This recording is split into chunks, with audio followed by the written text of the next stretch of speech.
Nah, Rasulullah SAW pada bulan Ramadan, beliau adalah orang yang paling dermawan.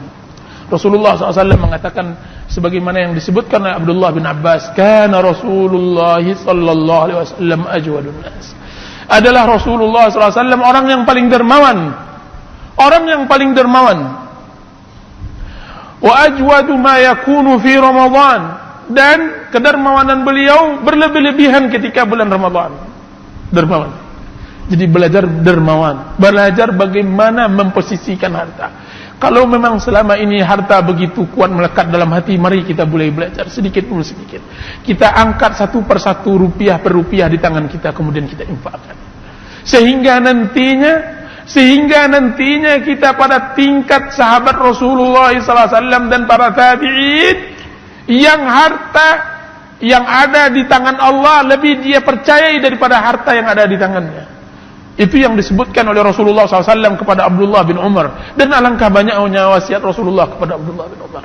Az-zahid, al-abid, uzhad di dunya yuhibbukallah. Zuhudlah engkau di dunia, Allah akan mencintai engkau.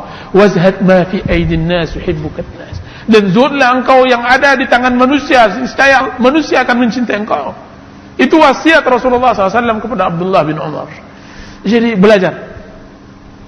Kita sisihkan harta itu yang melekat kuat, 100 juta, 10 juta, 10 miliar kita sisihkan. Ya Allah, ini kita bayangkan bahwa harta yang kita infakkan itulah yang kekal. Rasulullah SAW mengatakan, mana qasa malun min sadaqah, tidak akan berkurang harta dari sedekah. Camkan itu. Belajar bagaimana kita yakini bahwa harta itu memang tidak akan berkurang. Belajar. Memang dia butuh belajar. Apa kata Abdullah bin Mubarak? Orang-orang dahulu mereka beribadah kepada Allah Azza wa Jalla, jiwa mereka tunduk kepada Allah. Sudah fitrahnya mereka tunduk. Jadi ketika berinfak, ketika beribadah, mereka sudah tunduk. Akan tapi zaman sekarang, yaitu zaman Abdullah bin Mubarak, salah seorang tabi'in, jiwa tidak lagi tunduk kepada kebenaran. Jiwa tidak lagi tunduk kepada peribadatan kepada Allah Azza wa Jalla. Maka saatnya lah pula kita memaksa jiwa tersebut. Saatnya pula lah kita memaksanya. Disebutkan bahwa salah seorang ulama ketika dia sudah letih beribadah pada malam suntuk penuh di dalam bulan Ramadan, kemudian orang berlari, dia disalami oleh orang dirinya, selamat saya ingin bekerja, selamat saya ingin mencari rezeki, selamat. Kemudian dia hendak pula pergi keluar masjid, hendak pula seperti orang lain bekerja seperti bekerja orang lain, hendak pula dia bekerja berusaha seperti berusaha orang lain, hendak pula dia sibuk seperti sibuk orang lain. Dia hendak pula jiwa yang lemah. Kemudian dia tawari dirinya, wahai diriku, kemana lagi engkau hendak pergi? Bukankah masjid Allah rumah yang terbaik? Bukankah masjid Allah tempat yang terbaik? Wahai diriku, kemana lagi engkau hendak pergi? Apakah engkau akan melihat rumah si fulan yang indah sehingga engkau akan memacu kepadanya? Apakah engkau akan melihat kendaraan si fulan yang indah sehingga engkau akan membeli seperti membelinya? Subhanallah. Beli akhirat, wahai fulan, wahai jiwa, wahai diri. Beli, dipaksa dirinya sehingga duduk lagi tunduk kepada Allah SWT. Tidak bisa. Salah seorang ahli ibadah datang, jiwanya begitu kuat kepada nafsu, kemudian tidak, wahai jiwa, tidak, wahai jiwa. Diambilnya lilin, kemudian dia bakar. Kemudian dia letakkan ujung tangannya kepada ujung lilin tersebut. Kemudian dia mengadu, kemudian nafsunya masih menggelegar juga, nafsunya masih kuat juga, diletakkannya lagi. Apa katanya? Wahai diri, wahai jiwa, ini api lilin yang begitu kecil, engkau tidak kuat menahannya, apalagi api neraka yang sangat besar, apalagi azab Allah. Kemana engkau dengan maksiat kepada Allah Azza wa Jalla? Kemana engkau? Maka dia bilang, tidak wahai jiwa, tidak wahai diri, engkau harus beribadah kepada Allah Azza wa Jalla. Tahan, sesungguhnya dialah kebahagiaan, dialah nikmat yang paling besar. Allah Subhanahu wa taala mengatakan, wa amma man khafa maqama rabbih wa nahan nafsa 'anil hawa. Adapun orang yang takut akan kedudukan Rabbnya dan menahan dirinya dari hawa. Menahan, permasalahan bukan adanya hawa, permasalahannya adalah pada menahan. Semua orang punya hawa, semua melepaskannya, kan? Tapi seorang muslim menahan hawanya, menahan nafsunya, menahan keinginannya, menahan syahwatnya, menahan dunianya. Dan ya Rabb, saya berikan ini hanya kepada Engkau, saya untukkan ini hanya kepada Engkau, saya persembahkan untuk mendapatkan surga. Wa nahan nafsa 'anil hawa. Apa yang dia peroleh? Fa innal jannata hiyal ma'wa. Sesungguhnya surgalah yang akan dia peroleh. Surga yang dia peroleh. Jadi belajar dermawan, bagaimana menghadirkan jiwa orang-orang terdahulu seperti itu mereka berbuat pada diri mereka. Sebagian lagi mereka bilang kepada orang tuanya, ayah, tolong ikatkan saya di tiang masjid, jangan tanggalkan. Sesungguhnya dunia sangat menipu ya ayah. Ayah, ikatkan saya di masjid Allah Azza wa Jalla biar saya bisa mengaji, bisa saya duduk. Pernahkah kita memaksa diri kita sejenak beribadah kepada Allah Azza wa Jalla?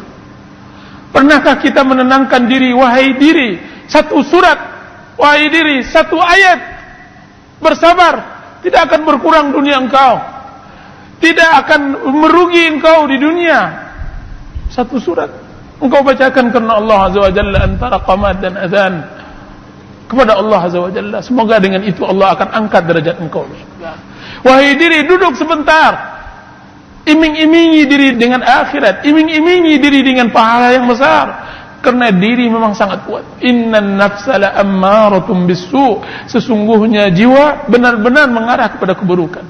Dan iming-imingi dia. Dia sangat lemah. Siapapun bisa terjatuh ke dalam maksiat kepada Allah Azza wa Jalla. Dengan iming-iming itulah dia bisa beribadah dan dia bisa kuat lagi. Di antara melakukan ibadah pada bulan Ramadan adalah berlomba-lomba, dan dia ada kaitannya dengan kedermawanan. Apakah tidak mau seorang muslim berpuasa diberikan oleh Allah Subhanahu wa taala pahalanya 2 atau 3 kali pahala puasa? Siapa yang tidak mau dari seorang muslim? Dia berpuasa sekali tapi Allah tuliskan dia berpuasa 3 atau 4 kali? Saya rasa semuanya mau. Akan tapi tentu Rasulullah SAW yang menyatakan, barang siapa yang memberi buka seorang muslim yang berpuasa, maka sama pahalanya dengan pahala orang yang berpuasa tersebut. Man fattara musliman, barang siapa yang memberi buka seorang muslim yang berpuasa, sama pahalanya. Coba kita belajar, hadirkan, bilang sama istri, wahai fulana, buat sekarang masakan agak berlebih, bukan untuk anak-anak, bukan untuk saya dan semacamnya, akan tapi untuk si fakir, untuk si janda yang tidak merasakan seperti yang kita rasakan. Sampaikan kepadanya rentang itu, sampaikan kepadanya. Sebelum maghrib Anda sudah berada bersama anak, kemudian hidupkan mesin, kemudian sampai ke depan rumahnya ketuk. Kalau seandainya yang keluar itu adalah anak yatim, pegang kepalanya, tangisi diri Anda, pegang kepalanya, kemudian selipkan kepadanya uang. Semoga dengan selipan tersebut Allah juga menyelipkan kasih sayangnya nanti di akhirat. Allah menyelipkan kasih sayang, dan alangkah kita butuh kasih sayang Allah di akhirat. Perjalanan yang sangat panjang, keabadian yang tidak ada henti-hentinya. Kenapa jiwa begitu sulit untuk mengingat akhirat? Sangat sulit mengingat Allah Azza wa Jalla. Hadirkan itu di tempat-tempat kemiskinan, hadirkan itu di tempat kepapaan, hadirkan hati di tempat kesengsaraan, hadirkan hati di tempat kesunyian seperti kuburan dan semacamnya. Lembutkan hati yang sudah kasar, hati yang sudah membatu, tidak pernah tersentuh dengan ayat Allah, tidak tersentuh dengan ayat Al-Quran, tidak tersentuh dengan hadis Rasulullah, tidak tersentuh dengan nasihat dan semacamnya. Subhanallah, dari apa diciptakan hati itu? Kalau memang tidak tersentuh, hadirkan ke tempat-tempat seperti itu. Pergi, kunjungi orang-orang sakit, biar jatuh hati itu seperti jatuhnya orang-orang sakit tersebut hati mereka. Pergi ke tempat makam dan kuburan, hadirkan hati ke sana. Ya Allah, begini nasib saya nantinya. Setelah masa panjang saya berpisah dengan Engkau, saya akan kembali juga kemauan maupun tidak maunya saya. Datangkan itu Ramadan, jadikan itu di awal Ramadan, niatkan. Kalau seandainya Anda sudah berbuat seperti itu, Masya Allah, Berbahagialah, berarti Anda telah meniti jejak salaf. Akan tetapi penampilan, akan tetapi tampang yang hanya rancak jilbab, maka dia adalah kemunafikan. Kemunafikan yang terselubung. Dia adalah nifaq di atas Al-Quran dan Sunnah Rasulullah sallallahu alaihi wasallam. Qalbu Rasulullah sallallahu alaihi wasallam mengatakan, ala inna fil jasadi mudghah. Ketahuilah sesungguhnya di dalam tubuh yang luas ini ada mudghah, ada segumpal darah. Idza saluhat saluhal jasadu kulluh. Jika seandainya dia baik, baiklah semua. Wa idza fasadat, kalau seandainya dia rusak-rusak semuanya. Ala wahiyal qalb. Ketahuilah dia hati. Hati itu yang harus kita perbaiki. Ma'rifah kepada Allah. Sering-sering membaca Al-Quran, sering-sering membaca tafsir, sering-sering membaca karangan para ulama tentang permasalahan hati. Karangan Ibnu Qayyim rahimahullah, karangan Ibnu Jauzi. Hadirkan itu, belajar pada orang-orang yang memang pandai bermuamalah dengan Allah Azza wa Jalla. Hadirkan, tanyakan bagaimana bergurau, bagaimana bermain dengan Allah Azza wa Jalla, bagaimana.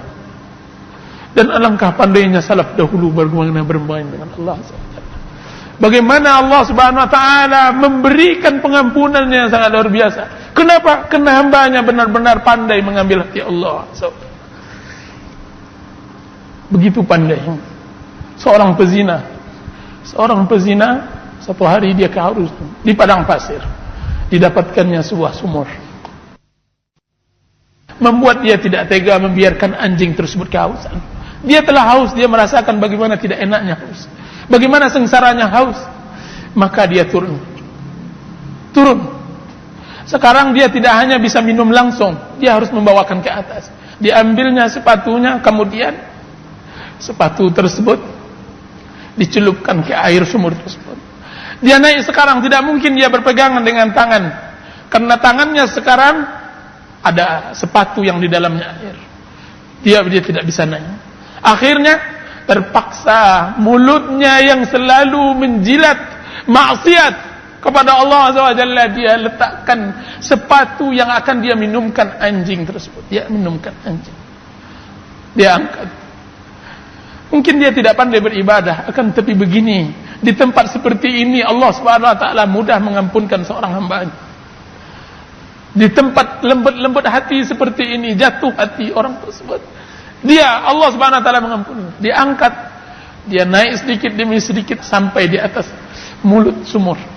Diberikannya anjing tersebut. Ketika diberikannya kepada anjing, Allah ampunkan seluruh dosanya. Allah ampunkan seluruh dosanya.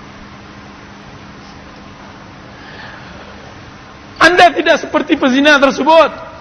Anda tidak berlaku maksiat sebanyak pezina tersebut. Tidak pintarkah Anda bermuamalah dengan Allah seperti itu? Tersentuh dengan seorang fakir, seorang janda, seorang anak yatim, kemudian Anda meneteskan air mata sedih dengan sedihnya. Anda beri naungan dengan kebesaran dan kegagahan Anda di dunia. Orang-orang yang lemah seperti itu Anda demakan harta 1 rupiah, berharap Allah mengampuni Anda. Tidak pintarkah Anda seperti pelacur pezina tersebut? Alangkah hinanya seorang muslim yang tidak pintar beribadah kepada Allah SWT. Dia memberi akan tapi tidak pernah merasa. Akan tapi seorang muslim 1 rupiah pun dia akan merasakan pemberian tersebut. Dengan apa? Dengan cara belajar beribadah kepada Allah Azza wa Jalla. Seperti itu beribadah kepada Allah. Seperti itu.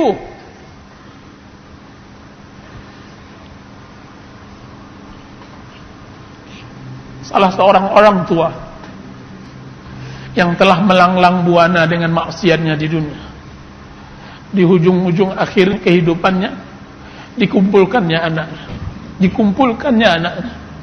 Lihat dia bermuamalah dengan Allah. Lihat bagaimana pandainya dia bermain dengan Allah Azza wa Jalla dengan maksiatnya. Akan tapi dia bukan bermain, dia benar-benar pandai bagaimana Allah Azza wa Jalla mengampunkannya. Dikumpulkan, kemudian dia mengatakan, anak-anakku, kalau seandainya ayah nanti mati, bakar ayah. Kemudian taburkan bagi 2 debu yang kalian bakar dari jasad ayah tersebut. tunggu musim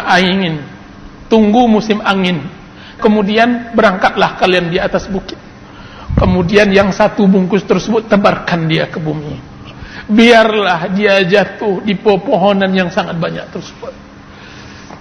Kemudian tunggu lagi musim ombak, berangkatlah kalian ke tengah lautan, kemudian taburkan lagi jasad ayah yang setengah telah menjadi debu tersebut ke lautan, biarlah dia tergenang di lautan yang luas. Apa kata anaknya? Wahai ayah, apa yang kau lakukan? Apa yang membuat engkau melakukannya itu? Biarlah ayah bertemu seperti itu. Ketika dia dipertemukan oleh Allah Azza wa Jalla dengan kekuasaannya, dikumpulkan semua debu yang ada di atas bukit tersebut yang tersentuh oleh 1000 dedaunan, kemudian dikumpulkan oleh seluruh lautan yang tersebut dasarnya, kemudian dihidupkan dan dibicaralah Allah Azza wa Jalla kepada hamba yang sudah tua banyak maksiat tersebut. Hamba, apa kata Allah? Abdi, hambaku, apa yang membawamu engkau berbuat seperti ini? Apa yang membuat engkau membuat seperti ini? Apa kata orang tua tersebut? Ya Rabb, saya berbuat tersebut karena takut kepadamu. Saya berbuat tersebut karena takut maksiat yang saya lakukan dan bertemu nanti kepadamu. Wajah mana yang akan saya perlihatkan kepadamu dengan wajah maksiat? Dengan kaki apa yang saya berdiri di hadapanmu kalau seandainya saya membawa maksiat seumur hidup saya? Bagaimana Allah Azza wa Jalla? Subhanallah. Apa kata Allah Subhanahu wa taala? Hambaku masuklah surga, semua dosamu telah ampunkan akibat engkau mengerti bahwa engkau takut kepada aku. Allah Azza wa Jalla, subhanallah, karena dia hanya belajar takut kepada Allah Azza wa Jalla. Sudahkah kita pernah belajar takut kepada Allah Azza wa Jalla? Telah kita kaji tentang ayat-ayat takut kepada Allah Azza wa Jalla? Sejauh mana kita takut kepada Allah yang akan mengantarkan Allah Subhanahu wa taala mengatakan, lakukanlah terserah engkau wahai hamba aku akan ampunkan. Sebanyak apapun dosa engkau, seluas langit apapun dosa yang kau lakukan, aku akan datangkan seluas langit pula keampunan. Setebal apapun kedosa yang kau lakukan, walaupun sejauh langit, sejauh mata memandang, aku akan datangkan pengampunan sejauh mata memandang pula. Dan aku tidak peduli. Allah. Pernahkah kita belajar bagaimana takut kepada Allah Azza wa Jalla? Jadi banyak sisi-sisi yang harus kita belum belajar. Saya tidak mengatakan bahwa hari ini atau Ramadan ke depan Anda harus belajar semuanya. Tidak. Akan tapi cobalah ambil satu sisi yang penting bagi Anda dan belajarlah di sana. Mudah-mudahan Allah Subhanahu wa taala memberi taufik, memberikan inayah kepada kita, mengarahkan ubun kita kepada kebenaran, memberikan kepada kita hidayah, mengantarkan kita kepada akhirat. Dan mudah-mudahan Allah Subhanahu wa taala memberikan kita ilmu yang bermanfaat, amal yang saleh, dan ilmu dan rezeki yang halal. Allahumma inna nas'aluka ilman nafi'an wa 'amalan mutaqabbalan wa rizqan halalan thayyiban. Allahumma wafiqna bima tuhibbu wa tarda. Allahumma wafiqna bima tuhibbu wa tarda. Allahumma inna nas'aluka ilman nafi'an wa 'amalan mutaqabbalan wa rizqan halalan thayyiban. ربنا آتنا في الدنيا حسنة وفي الآخرة حسنة وقنا عذاب النار. سبحان ربك رب العزة عما يصفون وسلام على المرسلين والحمد لله رب العالمين. Kita cukupkan kajian kita sampai di sini. Mudah-mudahan besok kita akan lanjutkan tentang masalah Ramadan. Assalamualaikum warahmatullahi wabarakatuh.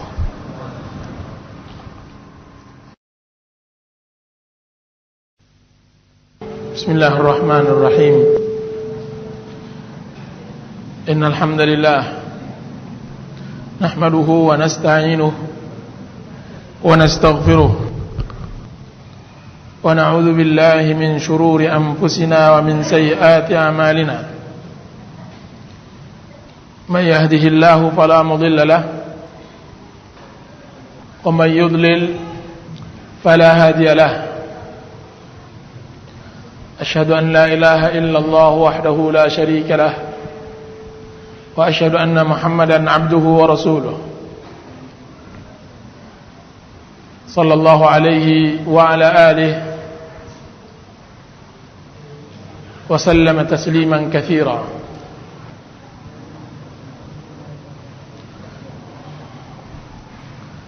Ibu-ibu dan para akhwat muslimah, Assalamualaikum warahmatullahi wabarakatuh.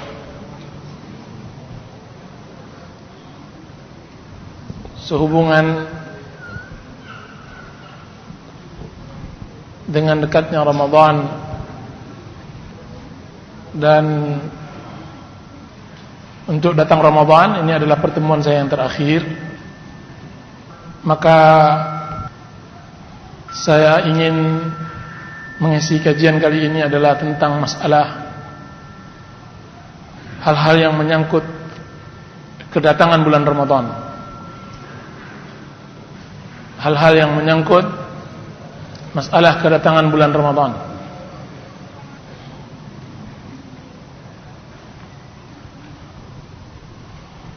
Ibu-ibu dan para akhwat yang dirahmati Allah, Allah Subhanahu wa taala berfirman, "Syahrul Ramadan alladzi unzila fihi al-Qur'an." Bulan Ramadan yang diturunkan di dalamnya Al-Qur'an.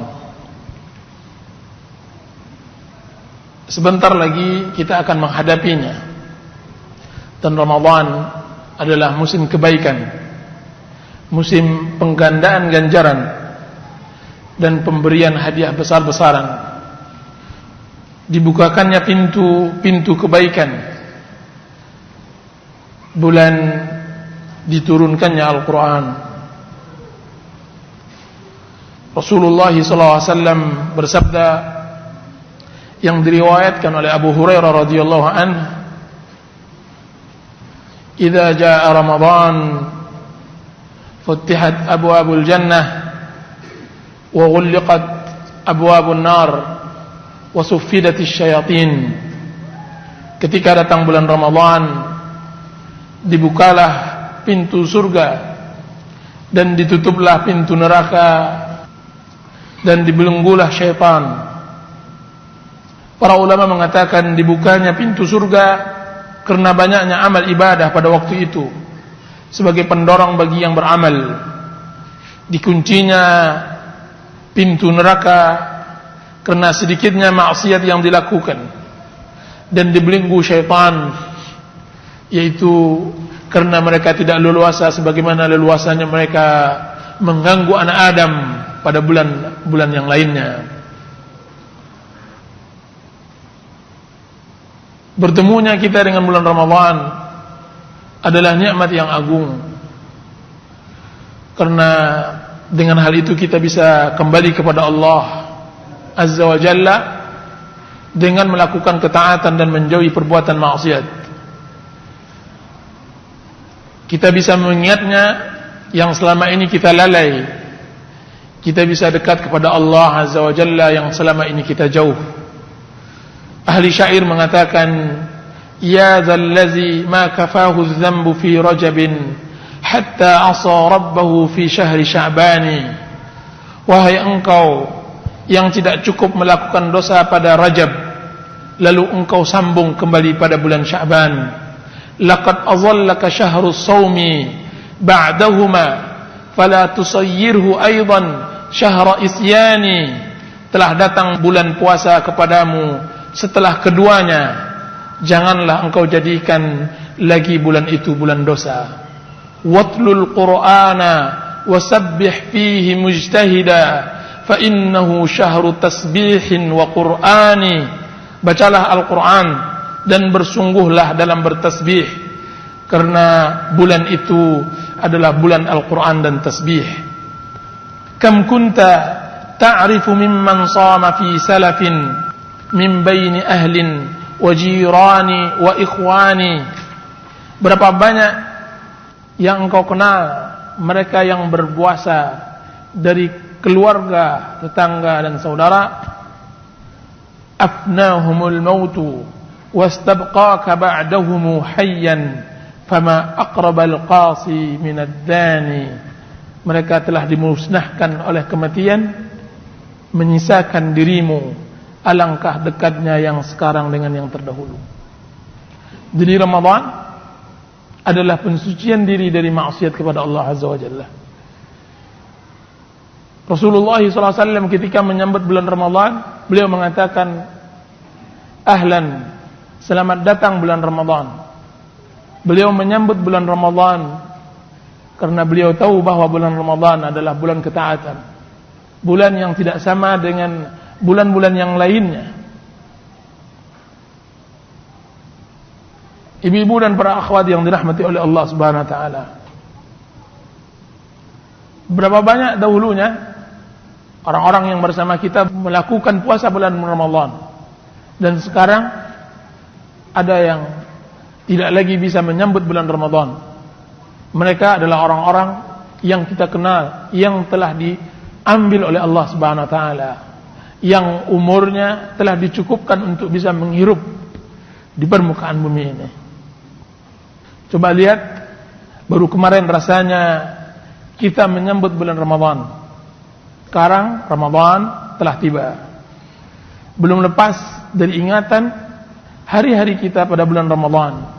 Siam, qiyam, tilawah Quran, menghadiri pengajian, menyantuni fakir miskin, bersedekah, berinfak. Itulah masa, itulah zaman.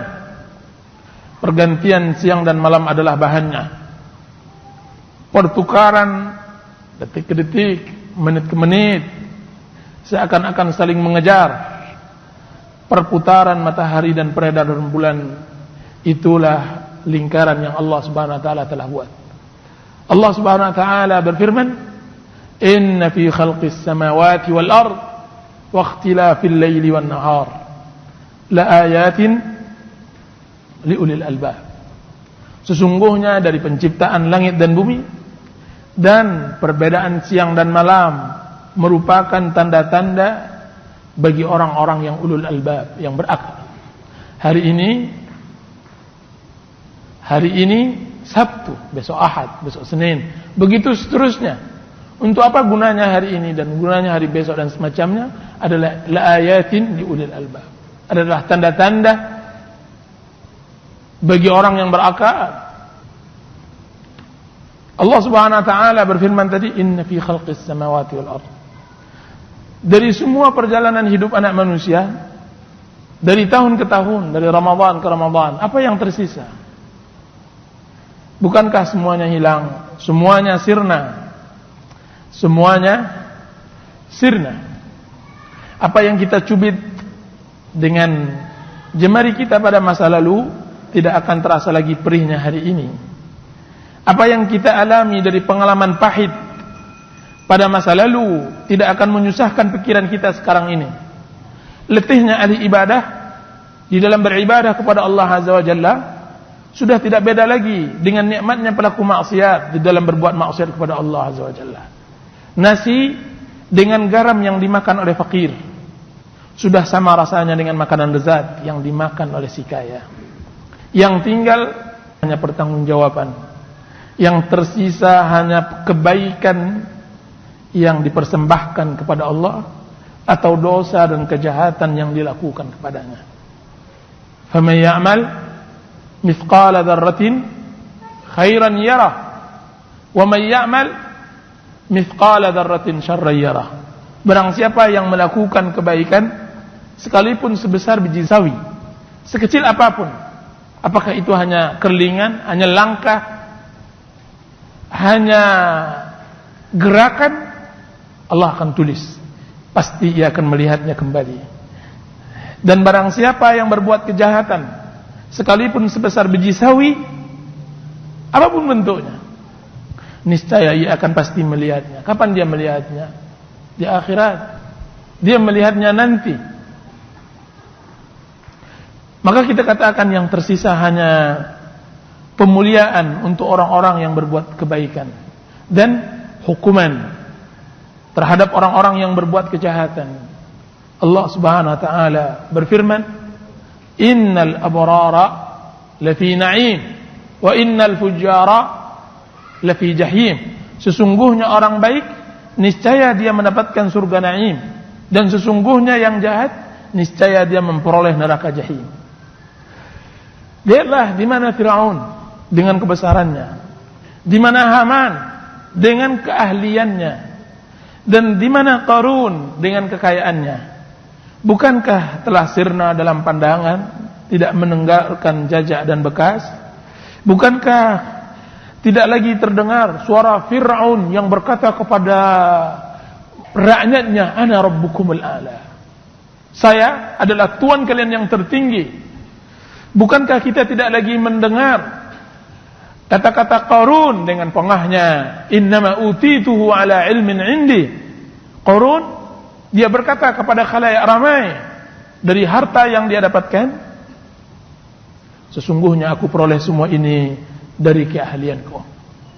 Semuanya hilang.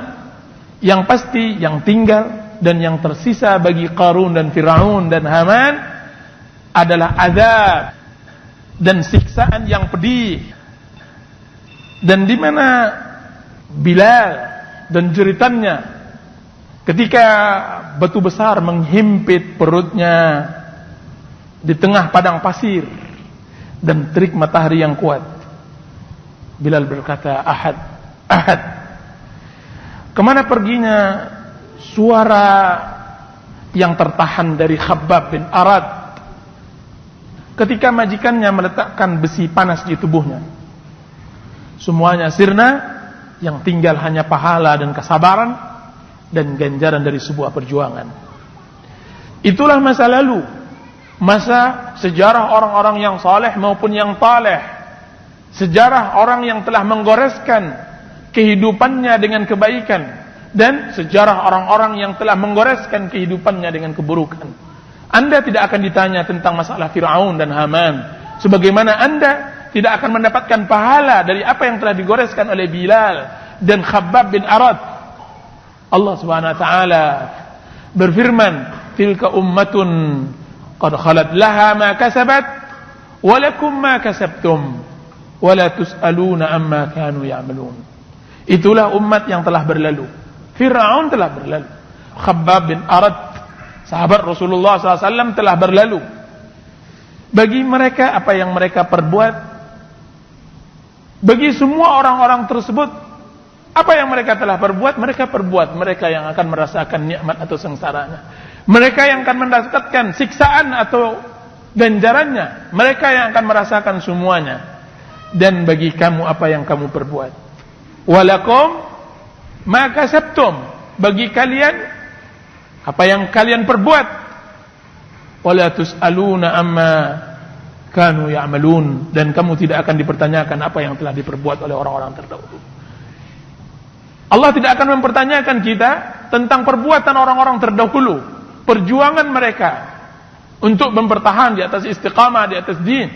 Yang Allah pertanyakan Anda, apa yang Anda perbuat dan apa yang Anda goreskan dalam sejarah kehidupan Anda. Apa yang Anda lakukan untuk melukis di atas lembaran kehidupan yang Allah telah berikan kepada Anda. Manusia di alam dunia ini melalui 3 hal. Pertama, masa lalu,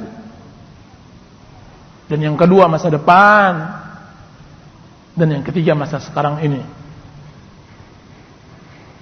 Masa yang telah berlalu, maka kita tidak akan bisa merasakannya lagi. Masa yang hanya ada di diari lama, yang hanya ada di dalam pikiran yang sudah berlalu. Hal itu tidak perlu disesali dan tidak perlu juga ditangisi. Sudah, yang berlalu sudahlah berlalu. Masa yang belum berlalu, dialah masa yang akan datang. Masa yang hanya ada di alam khayal, di dalam benak kita sendiri-sendiri, yang hanya ada di alam lamunan. Masa itu juga tidak terasa. Apapun yang ada pada masa depan atau masa lalu, Anda cubitkah, atau Anda gigitkah, atau Anda telankah, itu tidak akan terasa.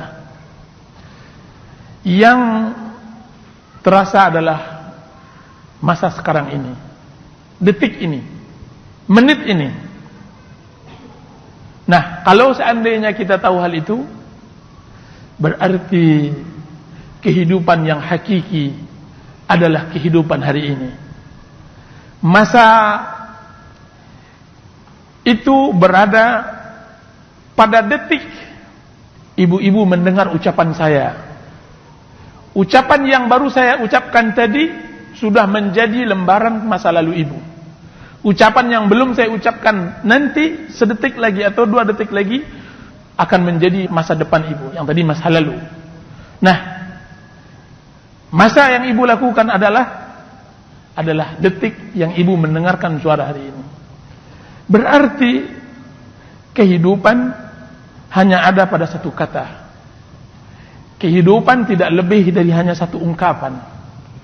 Alangkah hinanya kita jika seandainya kita mengisi satu kata dalam kehidupan tersebut dengan dosa dan kesalahan. Alangkah meruginya kita jika kita tidak mengisinya lembaga kata tersebut dengan pahala dan kebaikan. Hamba yang baik, wanita muslimah yang salihah, dialah hamba yang mengisi kata-kata kehidupannya dengan kebaikan tanpa meratapi masa lalu atau merasa khawatir akan masa depan.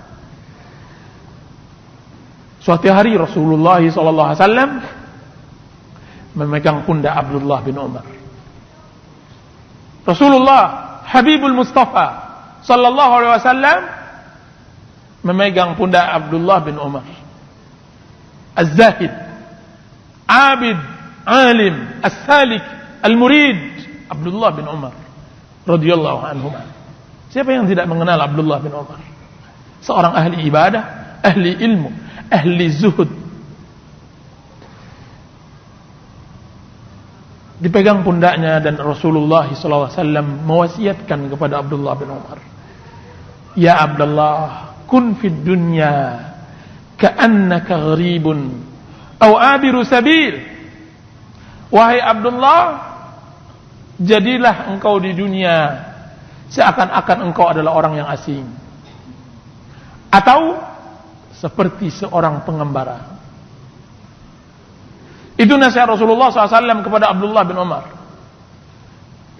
Rasulullah SAW mewasiatkan Abdullah bin Umar seperti orang yang asing, orang yang pindah ke kota Pekanbaru, keluarganya, harta kekayaannya, familinya semua berada nun jauh di sana, di negeri entah berantah. Dia di sini hanya untuk menunaikan sebuah kebutuhan yang sebentar lagi dia akan pulang. Bagaimana dia akan tertawa dengan orang-orang yang berada di kampung tersebut, yang dia hijrah dan dia berangkat hanya sebentar? Bagaimana dia melakukan nikmat? Bagaimana dia akan berpacu dan berlomba-lomba dengan orang-orang yang berada di kampung tersebut? Padahal tujuan dan hidupnya adalah di sana, di tempat yang dia tinggalkan anak istrinya, di tempat yang dia tinggalkan harta kekayaannya. Tentu dia tidak akan berpacu untuk kekayaan orang yang ada di sana, dan dia tidak akan bersedih ketidakpemilikannya di dalam daerah, di tempat dia sedang hijrah di sana. Karena dia akan kembali, karena dia orang gharib, asing. Atau abiru sabil, atau seorang pengembara. Seorang pengembara, pengembara yang datang dari suatu tempat ke tempat lain yang sekarang dia berada di sebuah pohon ingin istirahat. Apakah masuk akal seseorang pengembara membangun mewah sebuah istana di tempat istirahat, di tempat naungan sebuah pohon yang besar? Tidak. Seorang pengembara tentu rela dengan hal yang sangat ringan. Seorang pengembara cukup baginya untuk membentangkan tikar, kemudian dia letakkan kepalanya, kemudian dia tidur, hanya untuk istirahat, karena dia tahu bahwa ada tempat yang lagi yang harus dia tuju. Apa kata Rasulullah SAW? Kun fid dunya gharibun aw abiri sabil. Jadilah engkau di dunia adalah orang asing atau seorang pengembara. Apa kata Abdullah bin Umar? Menyambung kembali wasiat Rasulullah SAW untuk diperdengarkan ke telinga kita semua, kepada telinga kaum muslimin dan muslimat, orang-orang setelahnya. Idza amsayta fala tantazir as-sabah, wa idza asbahta fala tantazir al-masa', wa khudh min sihhatika li maradik wa min hayatika li mautik. Apa kata Abdullah bin Umar? Jika seandainya engkau bersore hari, maka janganlah tunggu sampai pagi. Dan jika engkau sedang melewati pagi, maka janganlah engkau tunggu sore. Gunakanlah kesehatanmu untuk masa sakitmu dan kehidupanmu untuk kematianmu. Kehidupanmu untuk kematian kita. Itu Abdullah bin Umar. Ibu-ibu dan para akhwat yang dirahmati Allah Subhanahu wa taala. Bulan Ramadan Allah Subhanahu wa taala sifati dengan ayyamun ma'dudat. Ayyaman ma'dudat. Apa kata Allah Subhanahu wa taala? Ya ayyuhalladzina amanu kutiba alaikumus shiyam kama kutiba alal ladzina min qablikum la'allakum tattaqun. Sudah itu ayyaman ma'dudat. Hai orang-orang yang beriman, diwajibkan kepada kalian untuk berpuasa sebagaimana telah diwajibkan oleh orang-orang sebelum kalian. Mudah-mudahan kalian bertakwa. Ayyaman ma'dudat. Hari-hari yang hanya berbilang. Jadi Allah Subhanahu wa taala mengatakan dia hanya sebentar. Seperti sebentarnya dunia. Hari itu hanya sebentar. Barang siapa yang bersabar, maka dia akan menang. Sebentar di dalam kesabaran untuk meraih kemenangan, kejayaan dan kebahagiaan. Sekejap dalam ketaatan untuk mendapatkan cinta dan kasih sayang. Dan kita katakan, bukankah dunia sekejap? Bukankah dunia sebentar? Benar. Telah berlalu puluhan tahun dari usia kita, rasanya baru kemarin. Bukankah perjalanan hidup yang telah kita lalui bagaikan pengulangan cerita di layar kehidupan yang terlihat hanya bayangan, hanya terekam, hanya kenangan. Lihat bagaimana salaf berbuat dengan masa sekejap tersebut. Bagaimana sahabat Rasulullah SAW dan para tabi'in menghargakan waktu yang sebentar tersebut, ayyaman ma'dudat, bilangan-bilangan hari-hari tersebut yang mereka lalui dari asar ke maghrib, dari maghrib ke isya, dari isya ke subuh. Sebagian kita atau kebanyakan kaum muslimin, dia melalui masanya bukan dari maghrib ke isya, akan tetapi yang dia khayalkan tahun ini sampai 2020 sampai 2060. Tidak tahu semiskin bahwasanya apakah dia sampai ke umur 2020 tersebut atau tidak. Lihat, berkata Fudail bin Iyad rahimahullahu taala, aku masih mengenal beberapa orang yang menghitung ucapannya dari Jumat ke Jumat. Dia hitung ucapannya dari Jumat ke Jumat. Dia patok kehidupannya dari Jumat ke Jumat. Jumat ini sampai Jumat depan umurmu, wahai fulan, maka beribadahlah. Setelah datang Jumat depan lagi, dia patok lagi Jumat ke depan. Sebagian kita untuk membangun sebuah masa depan, kadang-kadang berbicara dengan istri, wahai istri, bagaimana kita membangun istana untuk tahun 2070. Subhanallah, 2070. Subhanallah.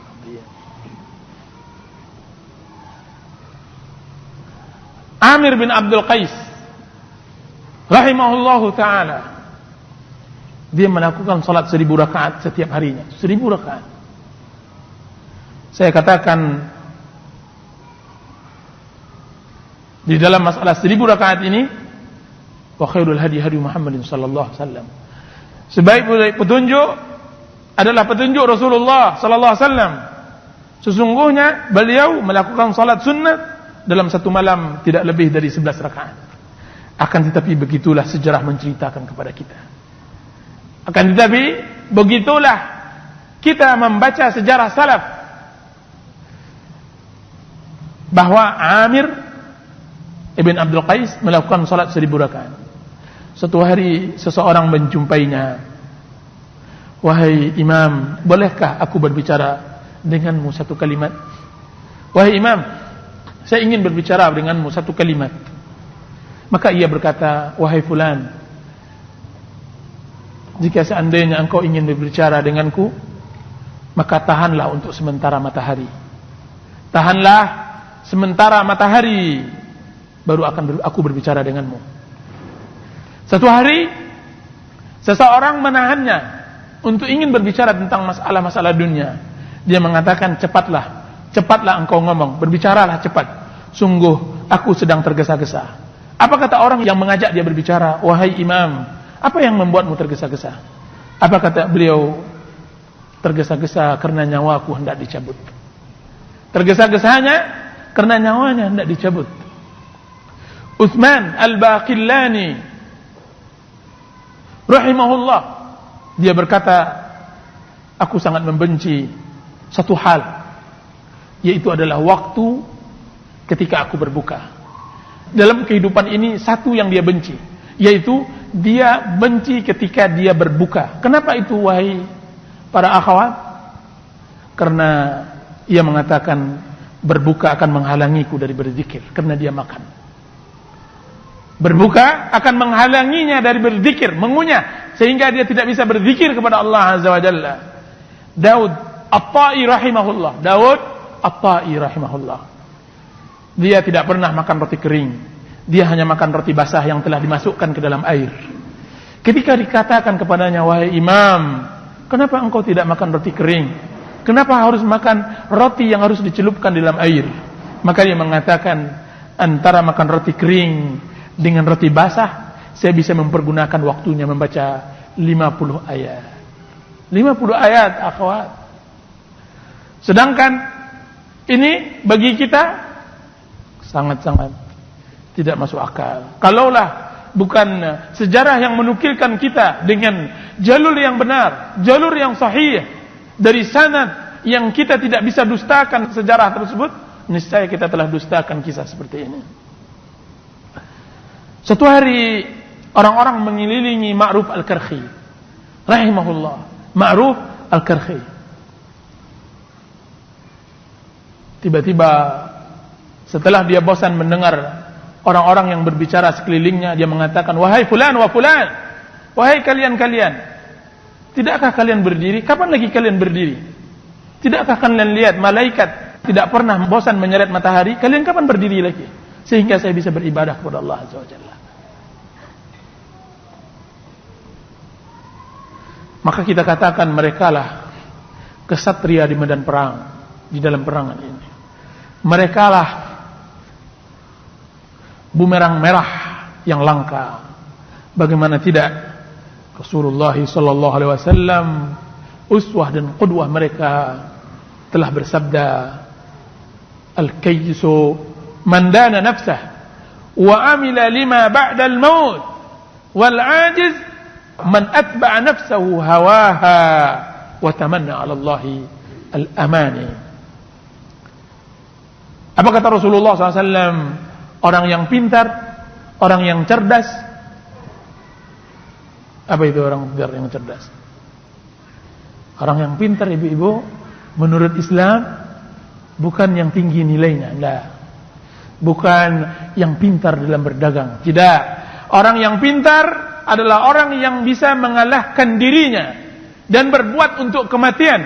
Sedangkan orang yang lemah, dialah orang yang mengikuti hawa nafsunya dan berangan-angan kepada Allah Azza wa Jalla dengan banyak pengharapan. Hadis diriwayatkan oleh Imam Hakim. Suatu hari Taubah bin Summah rahimahullah mencoba menghitung umurnya. Kiranya setelah dia menghitung, kiranya umurnya 60 tahun. Lalu ia menghitung jumlah harinya. Kiranya hari 60 tahun tersebut berjumlah 21.500 hari. 21.500 hari. Tiba-tiba dia berteriak. Tiba-tiba dia menjerit. Dan dia berkata, celaka diriku. Aku bertemu dengan Allah. Aku bertemu dengan Sang Maharaja dengan 21.500 dosa. Bagaimana pula jika seandainya aku melakukan dalam satu hari 10.000 dosa? Bagaimana pula aku melakukan dalam satu hari, kalau seandainya Taubah bin Summah di dalam 21.500 hari, 21.500 hari dia melakukan dalam satu hari satu dosa, maka dosanya 21.500. Bagaimana pula kalau seandainya dia melakukan dalam satu hari 10.000 dosa? Kemudian ia pingsan dan tidak pernah. Dia meninggal dunia. Apa kata Abdullah bin Mubarak Abdullah bin Mubarak rahimahullah. Orang-orang saleh terdahulu, jiwa mereka sangat mudah dikendalikan kepada kebaikan. Sedangkan jiwa kita liar, tidak mudah melakukan ibadah kecuali dengan dipaksa. Seharusnya lah kita memaksanya. Ibu-ibu dan para akhwat yang dirahmati Allah, hari-hari Ramadan, hari musim semi, hari bercocok tanam, tanahnya subur, air hujannya banyak melimpah ruah, hamanya lagi tidak ada di ladang. Hari di mana orang-orang saleh mengumpulkan pahalanya sebanyak-banyaknya, sehingga mereka sedikitkan tidur pada malam harinya. Mereka giatkan bekerja dalam ketaatan, dan pada siang harinya beribadah kepada Allah. Bagaimana tidak mereka beramal di dalam bulan Ramadan? Padahal di dalam bulan Ramadan ada satu malam yang lebih baik dari 1000 bulan. Ya, 1000 bulan dalam artian sama dengan 83 tahun ibadah secara terus-menerus tanpa henti. Jika seandainya kita tamak untuk mendapatkan kemuliaan yang tinggi, kebahagiaan yang abadi, keselamatan di dunia dan akhirat, buanglah sifat malas.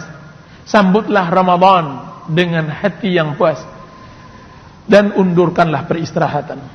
Undurkanlah peristirahatan, gantilah keletihan sementara dengan istirahat abadi. Tukarkanlah kesedihan sesaat dengan kebahagiaan abadi. Berilah waktu yang sebentar untuk meraih surga ilahi. Luasnya tidak tanggung-tanggung, seluas langit dan bumi. Dikatakan kepada salah seorang ahli ibadah, "Wahai Tuan, wahai Imam, sampai kapan engkau berletih di dalam beribadah? Sampai kapan? 1 tahun? 2 tahun berletih-letih? Sampai kapan?" Apa kata ahli ibadah tersebut? "Aku menginginkan istirahatnya. Rahatuha urid. Ila mata ta'budillah." Sampai kapan engkau beribadah kepada Allah? Maka sang imam mengatakan, "Aku menginginkan istirahatnya." Jadi ibadah bukanlah siksaan. Ibadah bukanlah sebuah kesengsaraan. Ibadah, dia adalah istirahat yang sebenarnya, yang hakiki. Bagaimana tidak? Karena jiwa Allah ciptakan untuk bisa berzikir kepada Allah. Jiwa Allah adakan di atas dunia ini untuk selalu mengingatnya. Nah, apakah Allah Subhanahu wa taala ketika jiwa tadi telah mengingat Allah, telah berzikir kepada Allah, telah berinabah, telah melekatkan dirinya kepada Allah Azza wa Jalla? Tahukah ibu-ibu dan semua bahwa Allah akan menyiksa jiwa tersebut? Tidak, demi Allah. Jiwa yang telah mendekatkan diri kepada Allah, Allah tidak akan siksa. Jiwa yang telah tunduk kepada Allah, Allah tidak akan berikan dia kesengsaraan. Allah Subhanahu wa taala mengatakan, "Ala bi dzikrillah tatma'innul qulub." Ketahuilah, dengan berzikir kepada Allah akan tenang hati. Ibu-ibu dan para akhwat yang dirahmati Allah, sekiranya menjaga waktu diperlukan setiap saat, maka ia lebih diperlukan seperti hari-hari Ramadan. Sekiranya menyia-nyiakan waktu pada setiap saat merupakan tindakan kebodohan, maka menyia-nyiakan seperti hari-hari Ramadan merupakan tindakan dungu. Tidakkah Anda melihat penyesalan pada orang-orang yang lalai, orang-orang yang taleh? Dan tidakkah Anda melihat, perhatikan kebahagiaan dan kecerahan wajah pada orang-orang yang saleh? Allah Subhanahu wa taala mengatakan puasa bukanlah kesusahan dan keletihan. Puasa, Allah tidak menginginkan kesusahan. Yang Allah inginkan adalah kemudahan. Allah Subhanahu wa taala mengatakan dalam ayat Siyam, ayat Ramadan, di dalam ayat yang sama, yuridullahu bikumul yusra wa la yuridu bikumul usra. Allah Subhanahu wa taala menginginkan kemudahan, dan Allah Subhanahu wa taala tidak menginginkan kesusahan. Subhanallah. Allah Subhanahu wa taala menginginkan kemudahan, sedangkan Anda menginginkan kesusahannya. Allah Subhanahu wa taala menginginkan penghidupan untuk Anda, sedangkan Anda menginginkan kematiannya. Subhanallah. Allah menginginkan memuliakan Anda, sedangkan Anda ingin menghinakan diri, menghinakannya. Apa kata Ibnul Qayyim rahimahullahu taala? Anda setiap kali datang musim panas tidak pernah Anda persiapkan kipas, atau ketika datang musim hujan tidak pernah Anda persiapkan payung. Di mana Anda dengan semut mempersiapkan perbekalan musim dingin sewaktu musim panas? Lihatlah seekor burung, ketika betinanya bunting, mulailah ia membangun sarangnya sebelum hari kelahiran anaknya. Sudahkah Anda melakukan sebagaimana yang mereka lakukan? Berkemas-kemas dengan amal saleh sebelum hari keberangkatan. Allahu Akbar. Ramadan musim ibadah. Ramadan musim ibadah. Ibu-ibu dan para akhwat yang dirahmati oleh Allah Subhanahu wa taala, apa arti sebenarnya ibadah? Apa hakikatnya? Ibadah yang kita sebut-sebut setiap harinya, beribadah kepada Allah, mengabdi kepada Allah, apa itu sebenarnya? Dikatakan oleh ahli bahasa bahwa ibadah adalah penghinaan diri. Apa kata mereka? Tariqatun atau tariqun mu'abbad. Maksudnya adalah jalan yang telah dibaguskan. Mu'abbad dari kata-kata ibadah, jalan yang telah dibaguskan dan dibentuk. Yaitu jalan itu awalnya belum berbentuk dan masih berantakan. Lalu jalan itu menjadi yang diinginkan oleh pembuatnya. Nah, kira-kira begitulah makna dari ibadah, yaitu tunduk dan patuh. Jadi seseorang yang beribadah kepada Allah seperti jalan tadi, kemana hendak dibentuk oleh pembuatnya, dia menuruti saja tanpa ada perlawanan atau pembangkangan. Jadi Allah Subhanahu wa taala menciptakan manusia, kita beribadah kepada Allah berarti harus tunduk sesuai dengan apa yang diinginkan oleh Allah Subhanahu wa taala. Seorang hamba seperti air di sungai, seperti air di sungai, sekalipun dia mengalir, tetapi ia hanya mengikuti aliran yang telah dibentuk oleh sungai. Ia bagaikan tuturan atap yang memaksa hujan mengalir sejalan dengan lingkungnya. Dia seperti semua makhluk yang tunduk patuh kepada Allah Azza wa Jalla. Bukankah iblis terjerumus dalam lembah kutukan, dijauhkan dari rahmatnya, dicampakkan ke dalam kesengsaraan abadi karena iblis ingin menghadang perintah dengan akalnya? Jadi hakikat ibadah adalah tunduk dan patuh kepada Allah Subhanahu wa taala, tanpa ada perlawanan dengan akal, keinginan dan hawa nafsu. Seorang hamba di hadapan perintah dan larangannya bagaikan sepotong kapas yang diterbangkan angin. Bagaimana tidak dia harus seperti kapas? Dialah yang telah menciptakan manusia. Dialah yang tahu yang terbaik untuk mereka. Bukankah manusia pada dasarnya diciptakan lemah, akalnya, jiwanya, jasadnya, bahkan semuanya. Sedangkan yang kuat dan yang berkuasa itu hanya Allah. Jadi ibadah yang dilakukan oleh seorang hamba harus disertakan penghinaan dan perendahan diri, sebagaimana harus disertakan pengagungan dan penghormatan kepada Sang Khalik. Dengan itu baru terasa nikmat beribadah kepada Allah. Allah Subhanahu wa taala berfirman, "Wa ma khalaqtul jinna wal insa illa liya'budun." Tidak saya ciptakan jin dan manusia kecuali beribadah kepadaku. Jadi Ramadan musim ibadah, dan kita telah tahu makna ibadah. Jadi jadikanlah Ramadan ini ladang ibadah. Tanamlah amal sebanyak-banyaknya. Tidak ada yang berbahagia bagi seseorang dan bagi orang yang bercocok tanam kecuali hari-hari panennya, ketika dia menyiang amal yang ditanamnya. Menyiang. Abdullah bin Umar tatkala mendengar pahala menyolatkan jenazah satu qiraat. Abdullah bin Umar ketika mendengar pahala menyolatkan jenazah satu qiraat sebesar gunung Uhud. Sebesar gunung Uhud. Lalu dia berkata, laqad farratna fi qararati katsira. Laqad farratna fi qararita katsira. Sungguh kita telah banyak melalaikan kirat-kirat yang banyak. Hanya untuk 4 kali takbir Anda mendapatkan pahala gunung Uhud. Subhanallah. Subhanallah. Apa kata Ibnu Qayyim? Sing-singkanlah lenganmu, karena ancaman sangat serius. Persiapkan dirimu, karena keberangkatan sebentar lagi, dan kokohkan perbekalan. Sesungguhnya perjalanan sangat jauh.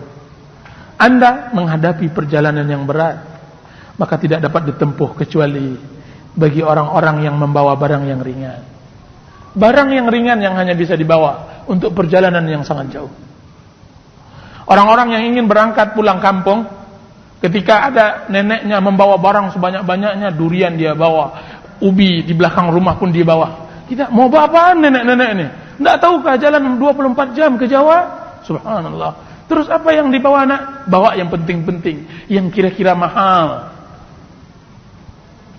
Dikatakan kepada Abu Dzar radhiyallahu anhu, ketika seseorang melihat bahwa tidak ada perlengkapan di rumahnya, tidak ada dilihatnya, kosong melompong, yang hanya ada periuk, yang hanya ada berapa cangkir, berapa pinggan, berapa gelas, berapa pinggan. Kemudian dikatakan olehnya, wahai imam, kemana engkau letakkan barang-barang yang lain? Beliau menjawab, kami telah kirimkan ke rumah yang kami akan segera pindah ke sana. Hah? Dari rumah tipe 36 ke tipe 46? Dari rumah Jalan Jenderal ke Jalan Delima? Nah, ya kawan. Dia menjawab, kata yang bertanya tersebut, wahai imam, wahai sahabat Rasulullah, bagaimana pula engkau tinggalkan? Bolehlah engkau mengirimkan rumah kepada tempat rumah yang baru. Akan tapi engkau membutuhkan barang-barang di sini, di tempat rumah lamamu. Maka dijawab oleh Abu Dzar, sesungguhnya pemilik rumah tidak mengizinkan kami untuk seberlama tinggal di sini. Tahukah ibu-ibu, apa yang dimaksud oleh Abu Dzar? Dia membangun, dia telah mengirimkan dengan tiki kilat. Dengan tiki dia kirimkan amal ibadahnya biar dia berjalan sendirian. Dia tidak akan letih. Dia ketika nanti pindah, dia hanya berangkat dengan anak istrinya saja, dengan keindahan, dengan kendaraan indah. Akan tapi berangkat pula dengan truk-truk yang memenuhi rumahnya, tidak. Dia tidak akan mau berangkat. Dia mengatakan, ya qaum, innama hadhil hayatud dunya mata' wa innal akhirata hiya darul qarar. Wahai kaumku, sesungguhnya kehidupan dunia ini adalah kesenangan sementara. Iya, dia kesenangan, akan tapi dia tidak kekal. Sedangkan akhirat, dialah perkampungan abadi. Inilah Rasulullah SAW. Ketika dilihat oleh Umar, berjejak,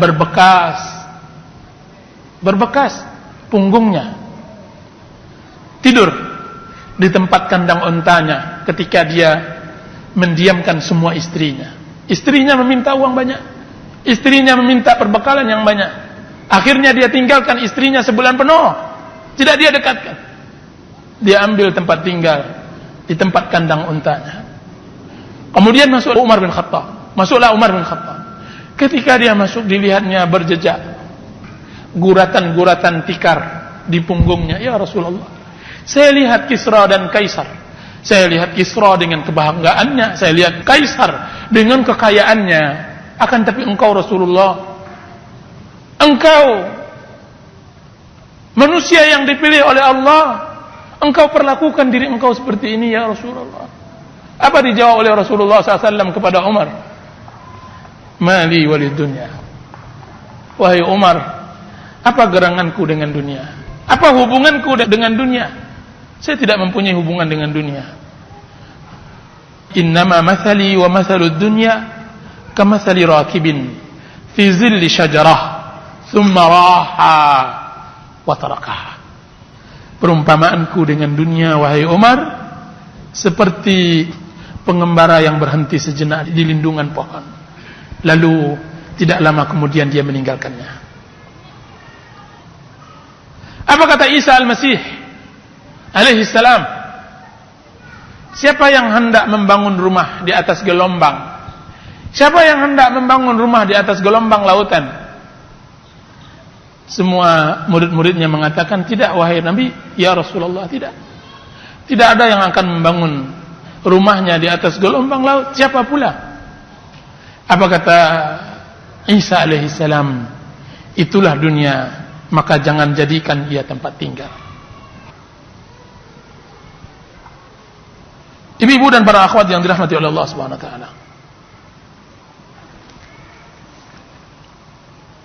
Bulan Ramadan adalah bulan latihan, bulan ibadah, dan kita melatih ibadah. Ibu-ibu dan para akhwat yang dirahmati Allah, kita semua keluar dari perut ibu kita tidak tahu apa-apa. Semuanya yang kita peroleh dari ilmu dan pengetahuan dan keahlian, semuanya harus dengan belajar. Tidak ada seorang pun yang langsung bisa berbicara atau berjalan. Dia harus belajar. Bukankah Allah Subhanahu wa taala berfirman, "Wallahu akhrajakum min butuni ummahatikum la ta'lamuna syai'an wa ja'ala lakumus sam'a wal absara wal af'idah la'allakum tashkurun." Demi Allah, dan Allah lah yang telah mengeluarkan kamu dari perut ibumu dalam keadaan tidak mengetahui sedikit pun. Kita tidak tahu. Antara kita dengan Abu Bakar sama. Dia keluar dari perut ibunya sama dengan kita keluar dari perut ibunya. Antara ibu-ibu dengan Aisyah, antara akhwat dengan Fatimah tidak ada ubahnya, sama. Lalu dialah yang telah menjadikan untukmu pendengaran, penglihatan dan hati. Semoga kalian bersyukur. Ketidaktahuan seorang hamba bukan hanya dalam hal yang berkaitan dengan kehidupan dunianya, akan tetapi juga dalam hal akhiratnya. Manusia buta, bagaimana dia beribadah kepada Allah? Jadi beribadah kepada Allah Azza wa Jalla harus juga belajar, harus juga dilatih. Jadi beribadah kepada Allah harus ada belajar. Kapan kita belajar dan melatih diri untuk beribadah kepada Allah? Bulan Ramadan adalah tempatnya. Sebagaimana orang yang belum pandai berenang, lalu ia melatihnya dengan cara yang benar. Setelah ia dapat berenang sedikit demi sedikit, timbul dan muncul kebahagiaan dan kepuasan. Di dalam beribadah begitu juga ibu-ibu dan para akhwat. Setelah kita mengerti, kita coba pula untuk beribadah sedikit demi sedikit, maka barulah kita bisa mengecap kebahagiaan. Kemudian kita tambah lagi, kita tingkatkan lagi, kita naikkan lagi, sampai kita benar-benar merasakan dan meresapi manisnya iman, manisnya ibadah. Kita katakan benar, ibadah mempunyai manis, ibadah mempunyai keindahan sebagaimana manisnya madu. Itulah yang disebut oleh Nabi kita Muhammad SAW manisnya iman. Dan merasakan manisnya iman adalah puncak kebahagiaan manusia. Kalau seandainya iman dan ibadah tidak manis, bagaimana orang-orang yang hebat berlomba-lomba? Itu para nabi dan para rasul, orang-orang yang kuat azam dan azimahnya, kuat semangatnya, orang-orang yang lurus fitrah, suci akalnya, dari para imam, a'immatul huda, pemimpin-pemimpin ulama, pemimpin-pemimpin agama. Tahukah ibu-ibu kemana mereka pergikan semua kesibukan mereka? Mereka pergikan semuanya untuk meraih ibadah yang lebih tinggi kepada Allah SWT. Mereka habiskan umur, mereka habiskan waktu untuk beribadah kepada Allah, karena mereka tahu bahwa ibadah adalah puncak kebahagiaan. Ibadah karenanya diciptakan alam. Ibadah karenanya diutus para rasul. Karenanya dikirim kitab-kitab. Ibadah karenanya dikirim bala tentara langit ke bumi. Dan ibadah karenanya ada surga dan neraka. Maka belajarlah beribadah. Dan mari kita belajar beragama dengan baik, sesuai dengan ajaran para nabi dan rasul. Dan itu harus mengikuti dua hal. Pertama yang harus kita lihat adalah memperhatikan ibadah zahir. Ibadah zahir. Karena ibadah harus sejalan, yaitu ibadah zahir dengan ibadah batin. Dia bagaikan dua pita yang saling bergelantungan. Satu putus pita, dia tidak akan bisa diputar kasetnya. Dia bagaikan kabel suara ini, dua yang saling bersejalan. Satu yang putus maka tidak terdengar suara yang saya sampaikan ini. Dialah ibadah zahir dengan ibadah batin. Ibadah zahir harus melalui semuanya di atas perintah Allah dan Rasulnya, dari pengajaran Islam yang dilakukan oleh anggota badan yang zahir. Ibadah zahir haruslah sesuai dengan kitab dan sunnah. Itulah yang disebut dengan taat kepada Allah, taat kepada semua firman Allah dan sabda Rasulullah. Kalau tidak begitu, berarti kita belum benar di dalam cara beribadah. Kalau seandainya kita berpijak kepada selain dari pijakan Al-Quran dan Sunnah, berarti Anda belum lagi berpijak di atas Al-Quran dan Sunnah. Anda berarti berpijak di luar batas-batas yang telah digariskan oleh Allah Subhanahu Wa Taala. Dengan begitu kita keluar dari aturannya dan tidak dianggap sebuah ibadah. Tidak dianggap sebuah ibadah. Rasulullah SAW mengatakan, "Man amila amalan laisa alaihi amruna fahuwa raddun." Barang siapa yang beramal dengan suatu amalan, maka dia tertolak. Dia tertolak. Dia harus mengikuti perintah Allah. Yang kedua adalah ibadah batin. Apa itu ibadah batin? Ibu-ibu dan para akhwat, ibadah batin adalah memakmurkan kalbu dengan rasa takut kepada Allah, rasa harap, rasa cinta kepada Allah.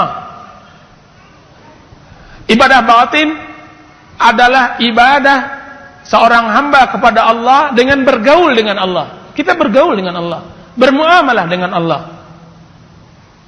Bagaimana bermuamalah dengan Allah? Orang yang pandai, bagaimana pandai kita bergaul dengan Allah? Kita harus mengetahui tempat-tempat di mana Allah cinta dan di mana Allah murka. Inilah yang dikenal dengan ma'rifah kepada Allah. Di mana Allah suka dan di mana Allah benci. Tidaklah seseorang mengenal Allah kecuali dia akan mudah masuk ke dalam bilik kasih sayangnya. Sebaliknya, seseorang yang tidak mengenal Allah, tidak tahu sifat-sifatnya, maka ia akan letih sendiri. Kadang-kadang ia tertawa di tempat majlis yang Allah Subhanahu Wa Taala lagi murka.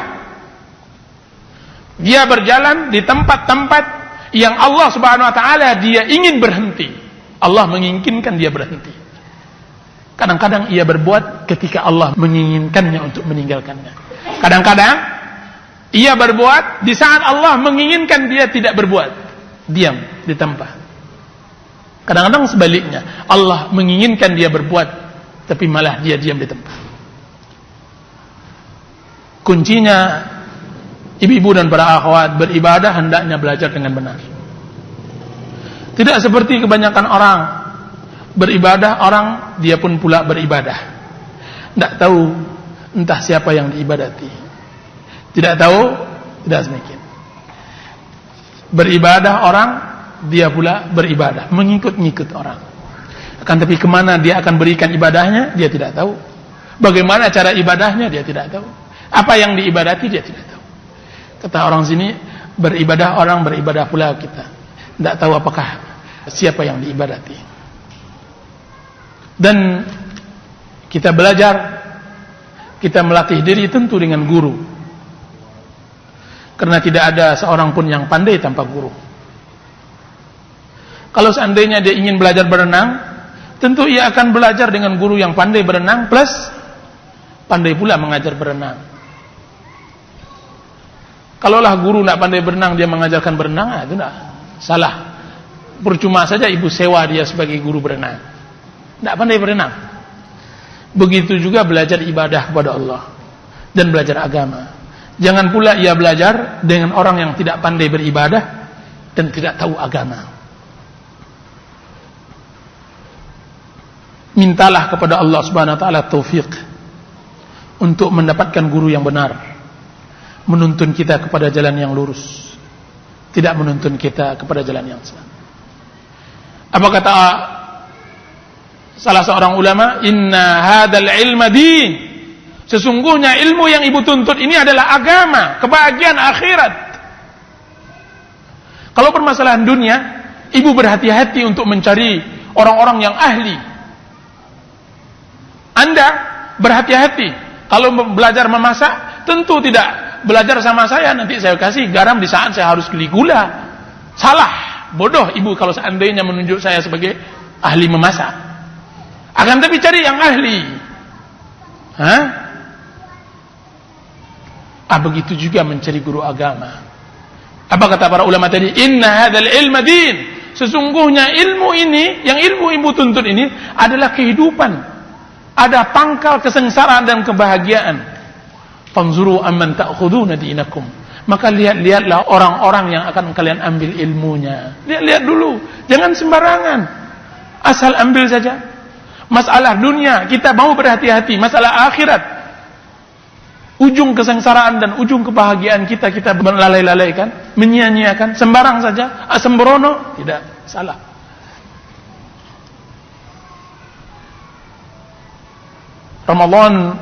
Ramadan bulan berbuat baik dan bulan berderma. Bulan Ramadan adalah melatih kita berbuat baik, memberikan, mendermakan apa yang kita miliki. Banyak yang harus kita berikan kepada orang.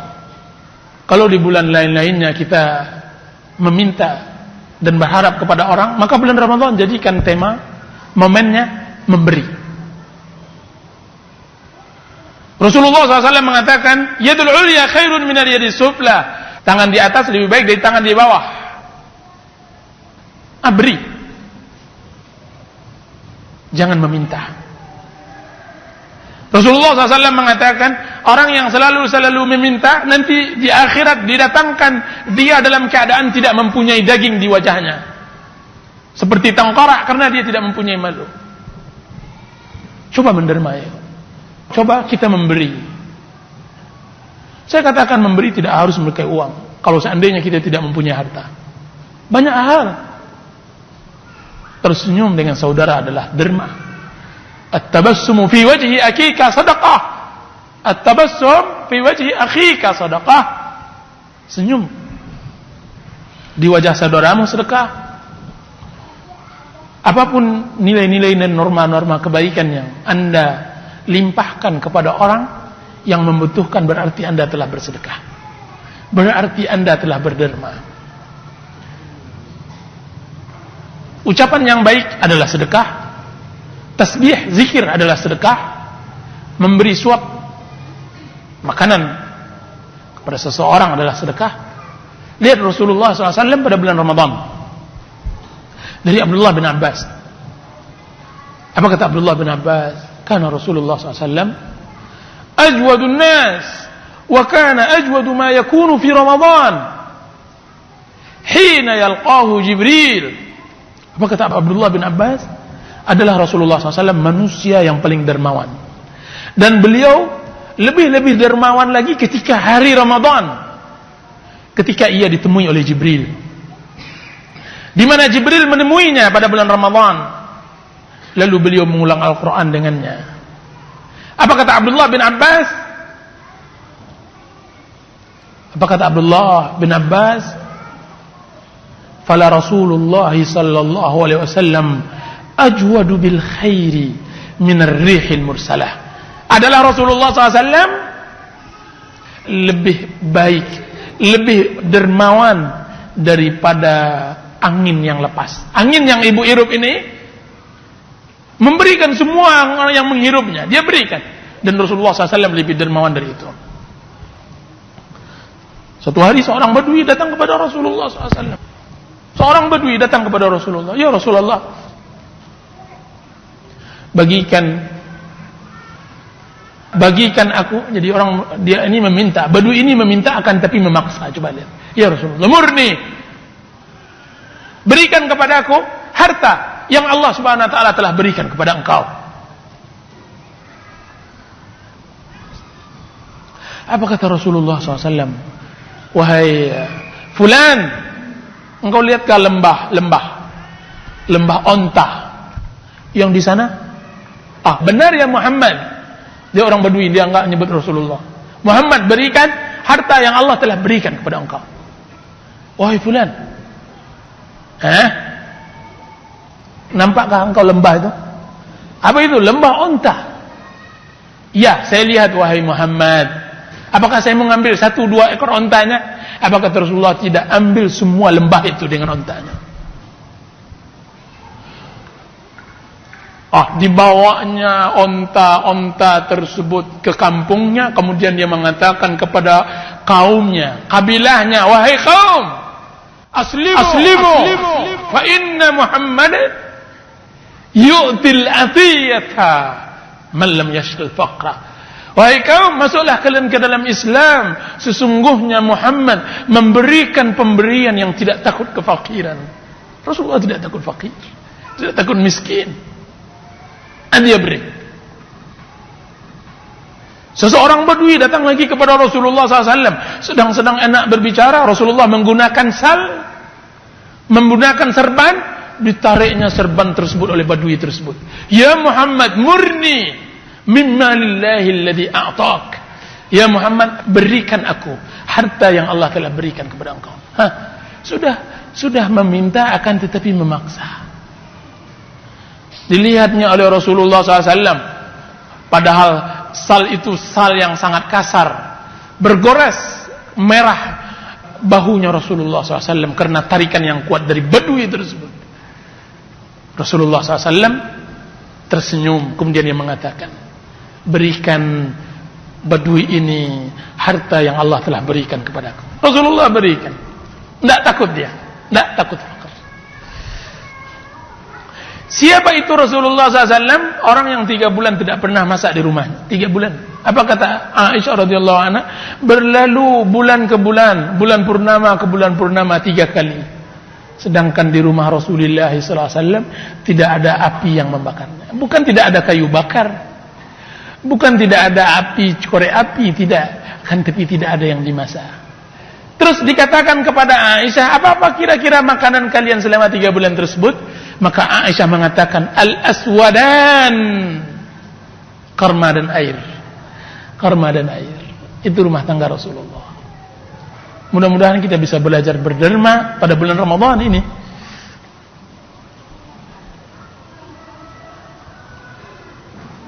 Cerita Aisyah, tidak ada yang tidak tahu di antara kita. Semuanya tahu. Seorang janda tua datang dengan anak gadis kecilnya. Dia mengatakan, wahai fulana, wahai tuan, berikan kami harta pada Aisyah. Dilihat oleh Aisyah tidak ada harta, tidak ada dirham dan dinar. Dilihat ke dapurnya tidak ada makanan. Dibukanya tutup piringnya, dilihatnya ada 2 butir korma. 2 butir korma, kemudian dikasihkannya semuanya. Yang satu diberikannya kepada anak gadis kecil tersebut, yang satu lagi diberikannya kepada orang tua janda tersebut. Ini yang ada padaku, wahai ibu, ambillah. Ini yang ada padaku. Karena lapar yang sangat, anak gadis tersebut melahapnya habis. Dilihat oleh ibunya tersebut, anaknya masih kurang, dibelahnya lagi. Ketika dibelahnya, dikasihkannya lagi kepada anak tersebut sebelah kemudian. Karena dia lapar juga, dimakannya pula.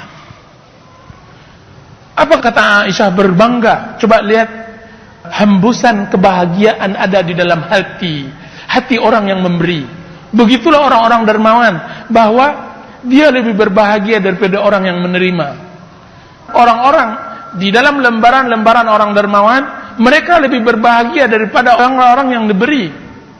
Di dalam cerita-cerita orang-orang dermawan, dia lebih keluar dahulu air matanya karena senang dan bahagia sebelum keluar air mata si fakir yang meminta tadi. Keluar. Apa kata Aisyah radhiyallahu anha menceritakan kepada Rasulullah, ya Rasulullah, tadi subhanallah, Saya melihat kedermawanan yang sangat dari seorang ibu kepada anaknya. Apa itu wahai Aisyah? Tadi ya Rasulullah, saya berikan 2 butir korma kepada orang tua tadi. Tidak dimakannya sama-sama, seharusnya sekurang-kurangnya bagi 1 butir lah, tapi dia tidak. Sudah dimakan habis oleh anak gadisnya tersebut, dibelahnya pula bagiannya diberikan. Lupa Aisyah bahwa yang lebih dermawan adalah dia. Kalau sang ibu masih menyisakan setengah untuknya, maka Aisyah tidak menyisakan sedikit pun bagiannya. Dia tidak tahu apakah dia makan sore hari nanti atau tidak. Dari mana dia mendapatkan pelajaran kedermawanan? Dari suaminya, Rasulullah sallallahu alaihi wasallam Muhammad bin Abdullah. Mudah-mudahan ada manfaatnya. Wa sallallahu ala nabiyina Muhammadin wa ala alihi wasallam. Bagi ibu-ibu yang ingin bertanya, silakan. Di sini ada pertanyaan, banyak kaum muslimin di dalam menyambut bulan Ramadan mengadakan acara doa untuk menyambutnya, untuk mendoakan keluarga yang telah meninggal, juga mandi balimau atau mandi bunga agar lebih suci. Apakah semua itu ada dalam Al-Quran dan hadis? Ibu-ibu yang dirahmati oleh Allah Subhanahu wa taala, menyambut bulan Ramadan bukanlah diminta oleh Allah Subhanahu wa taala mensucikan badan. Seorang muslim mensucikan harinya telah melakukan salat 5 waktu dengan berwudu. Kalau seandainya mensucikan badan adalah itu yang dituntut oleh syariat, maka deterjen paling laku di dunia. Dilumuri aja deterjen. Kalau kurang, maka mungkin kaporit. Akan tetapi tidak, ibu-ibu. Yang harus dibersihkan adalah hati. Dan hati tidak bisa dilimau dengan limau, dan tidak bisa disiram dengan bunga. Hati itu disiram dengan apa, ibu-ibu? Dengan wejangan, wasiat. Subhanallah. Apakah masuk akal seseorang yang tidak pernah mendengar ayat Allah, tidak pernah mendengar sabda Rasulullah SAW, tidak pernah sujud, tidak pernah duduk di masjid, tidak pernah mendengar kajian, tiba-tiba dia berlimau dengan wangi-wangian dan bunga-bungaan? Subhanallah.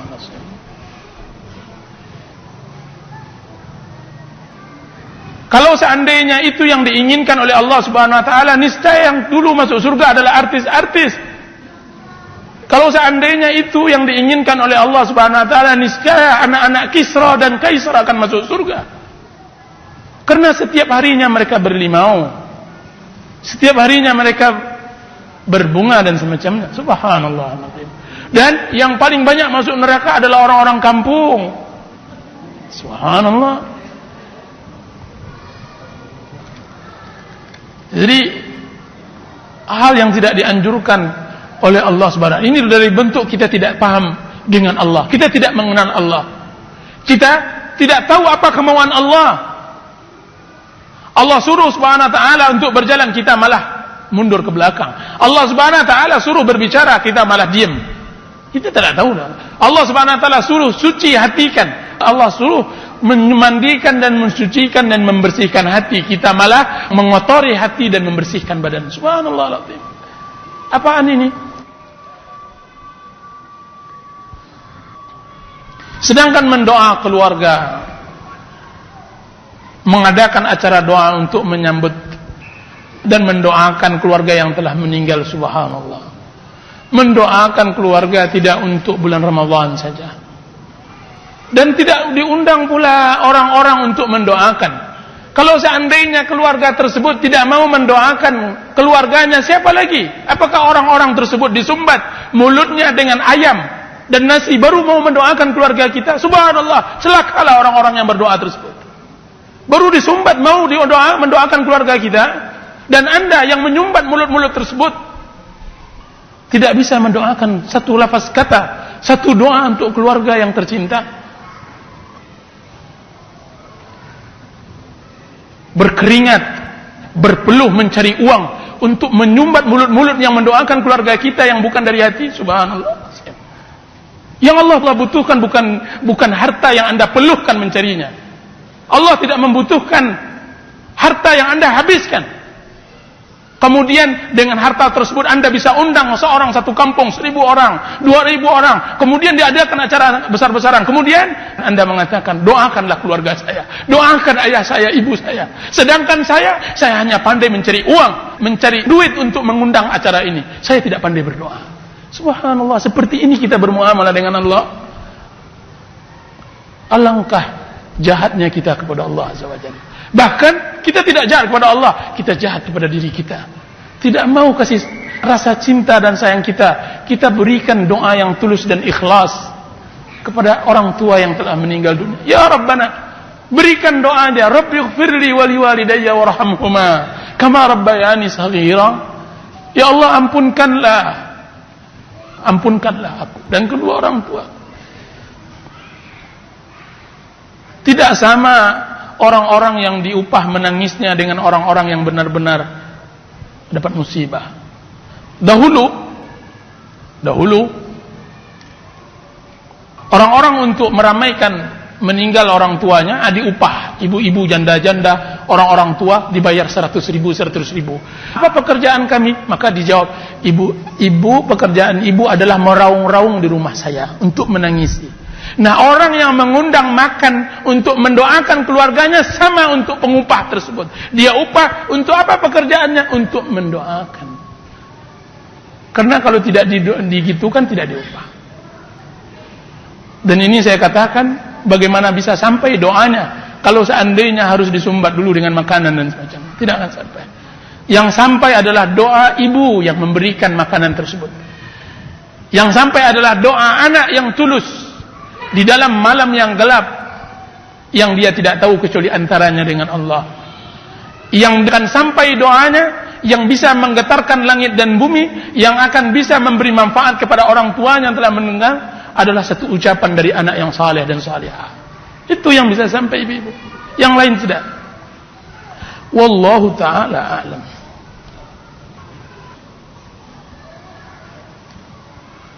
Ustaz, mana yang lebih utama atau lebih besar pahalanya? Membaca Al-Quran sampai khatam, atau membaca Al-Quran sedikit demi sedikit tapi diikuti dengan mempelajari artinya?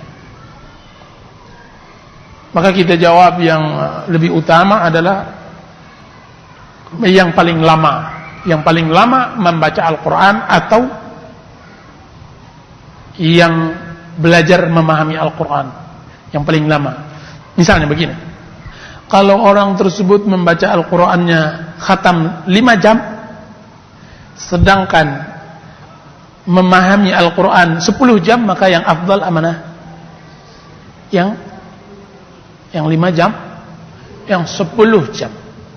Begitu juga ketika orang membaca Al-Qur'an sampai khatam 20 jam, memahami Al-Qur'an 5 jam, maka yang afdal adalah orang yang membaca Al-Quran 20 jam. Akan tapi kalau seandainya pukulannya sama, maka yang afdal mana? Yang afdal adalah orang yang membaca dan yang memahami dan mengamalkannya. Wallahu ta'ala a'lam. Bagaimana hukumnya wanita yang sedang haid, junub dan nifas, memegang dan membaca Al-Quran, juga berdiam diri di masjid, baik untuk ta'lim dan yang lainnya?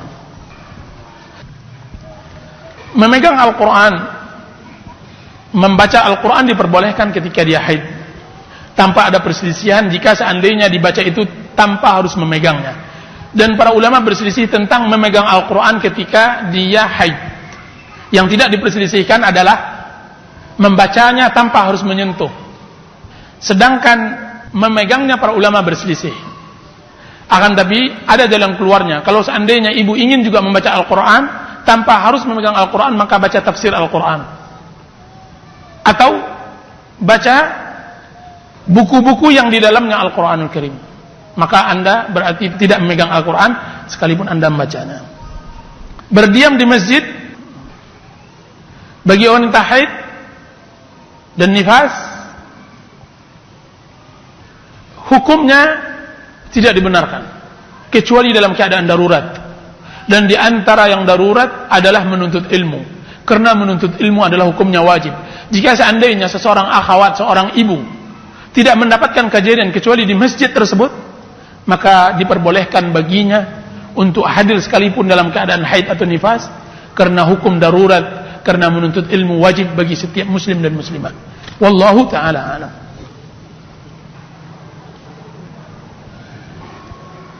Ustaz, bagaimana dengan orang yang menyiapkan kebutuhan hari raya dengan sibuk dengan bisnis, menangguk keuntungan yang hanya sekali dalam setahun?